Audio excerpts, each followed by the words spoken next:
In the restless pulse of Brooklyn, where the city never truly sleeps even beneath the rain, Emily's life followed a quiet rhythm: coffee to go, headphones on, early runs across the bridge.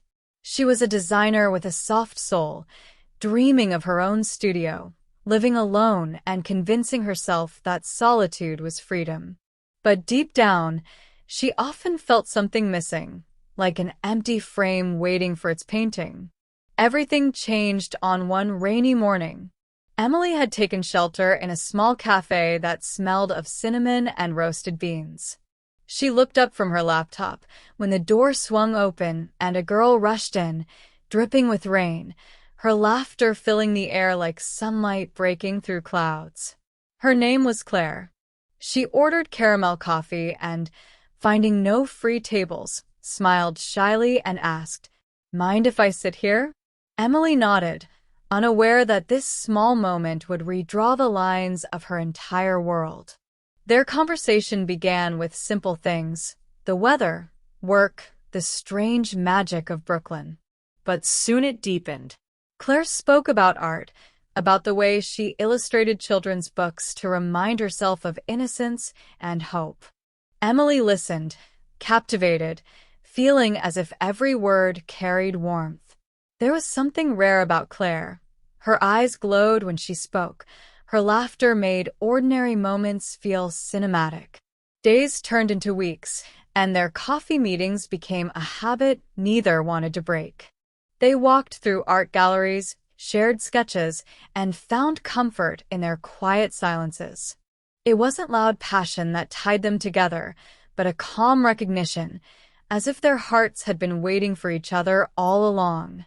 Their first kiss came unexpectedly, under the pouring rain. Claire stopped mid-sentence, looked into Emily's eyes, and simply leaned in. The kiss was soft, trembling, yet full of certainty, as if the rain itself wanted to witness it. For a moment, the city vanished. There was only the sound of raindrops and two hearts learning each other's rhythm. From that day, they were inseparable. When Claire suggested moving in together, Emily hesitated for just a heartbeat before saying yes. And so began their shared life, not perfect, but deeply real. Mornings were slow and beautiful. Claire would always wake up first, kiss Emily's shoulder, and whisper something sleepy and sweet like, "Good morning, love," before heading to the kitchen. The smell of toast and coffee would drift through the apartment. Emily would follow, still wrapped in a blanket, and steal a kiss from behind as Claire stood by the stove. Claire would laugh softly, resting her forehead against Emily's, whispering, "You're impossible in the mornings," and Emily would answer, "That's why you love me." They filled their days with small rituals: morning walks to the park, painting on lazy Sundays, cooking dinner together with music playing low in the background. Sometimes they danced barefoot on the kitchen floor, just holding each other close, moving slowly to songs only they could hear. There were quiet evenings, too, when words felt unnecessary. Emily would be drawing on her tablet, Claire sketching in her notebook. Now and then their eyes met, and one of them would lean in for a gentle kiss, a soft promise that didn't need to be spoken. Not everything was perfect. They had disagreements about work, about schedules, about who forgot to water the plants. But even during arguments, there was an underlying tenderness. Claire once said, half smiling through tears, "I hate that I can't stay mad at you." And Emily replied, "That's because love ruins logic."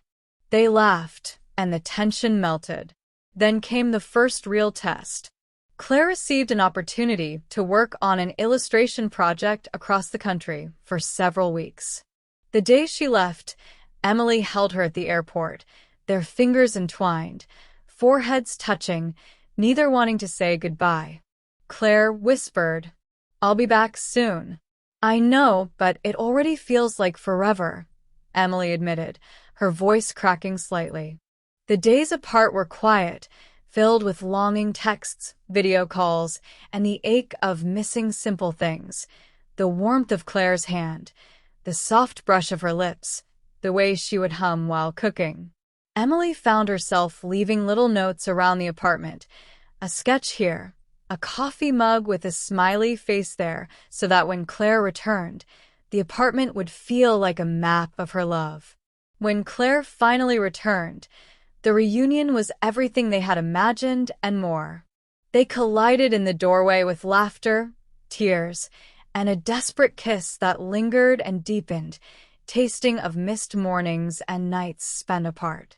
Emily wrapped her arms around Claire, feeling the world settle into place again. Life continued, richer now because they had been tested. They understood each other in ways words couldn't capture. Every shared glance, every stolen kiss in the kitchen, every lazy Sunday wrapped in blankets became precious.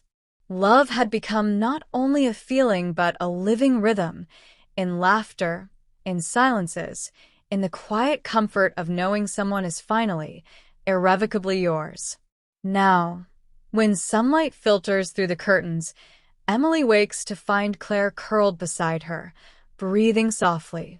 And in that simple moment, she knows love like this, tender, patient, real, is everything.